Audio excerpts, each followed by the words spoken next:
Welcome to my channel Gitanjali's village food culture को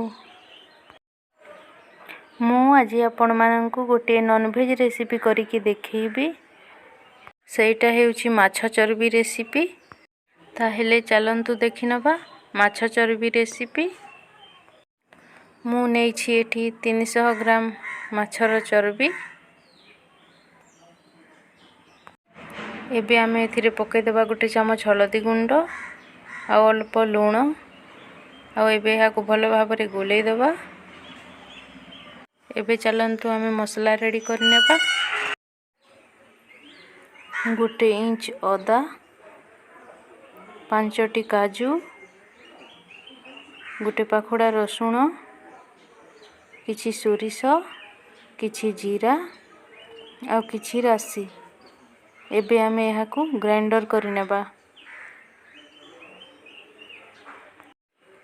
एबे मु याको ग्राइंडिंग कर देछि। एबे मु नेछि गोटे बड़ टमाटो, 2टा पियाज, 3टी कंचा लंका। एठी मु टमाटो को कोरिकी रखिछि। पियाज को छोट छोट खंड कर काटी देछि। आउ कंचा लंका को मझिरु चिरी देछि।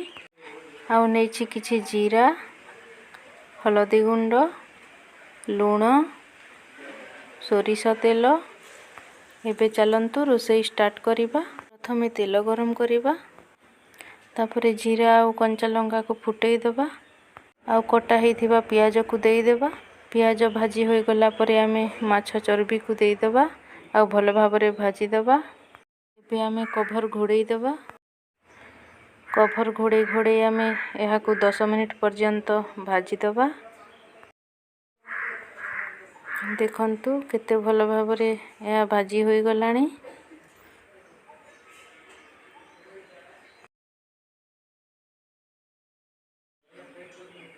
आउ 5 मिनिट पर्यंत एहा को भाजी देबा। पुनी थरे कवर काढ़ी की देखिबा। देखंतु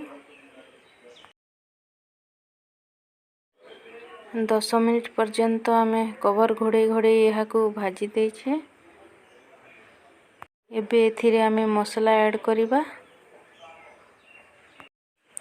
मसला सहित एबे माछ चर्बी को भल भाबरे कसी नबा।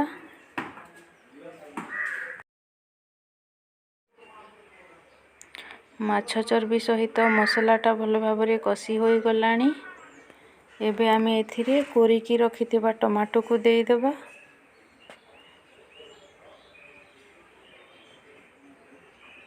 भल भाबरे मिक्स कर देबा। एबे आमे एथिरे लूण स्वाद अनुसार पकै देबा। आधा चमच हळदी गुंड पकै देबा।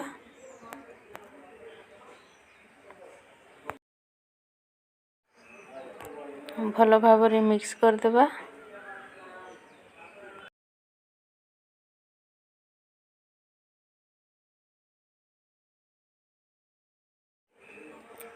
एबे आमे एथिरे आधा ग्लास पानी पकै देबा।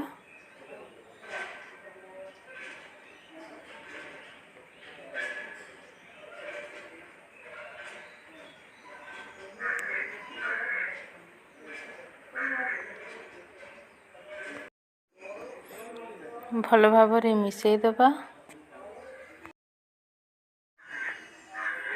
आउ एबे कवर घोड़ै देकी 10 मिनिट पर्यंत लो फ्लेम रे बसैबा। 10 मिनिट परे एबे आमे कवर खोली देखिबा। देखंतु आम माछ चर्बी रेसिपी केते भल भाबरे रेडी हो जाइछि। आउ पानी मध्ये सुखी जाइछि। एबे एहा खाइबा पई रेडी हो जाइछि। देखंतु केते भल देखा जाउछि। एहा को गरम भात किंबा पखाल भात संगरे खाइले मध्ये बहुत भल लागि थाए।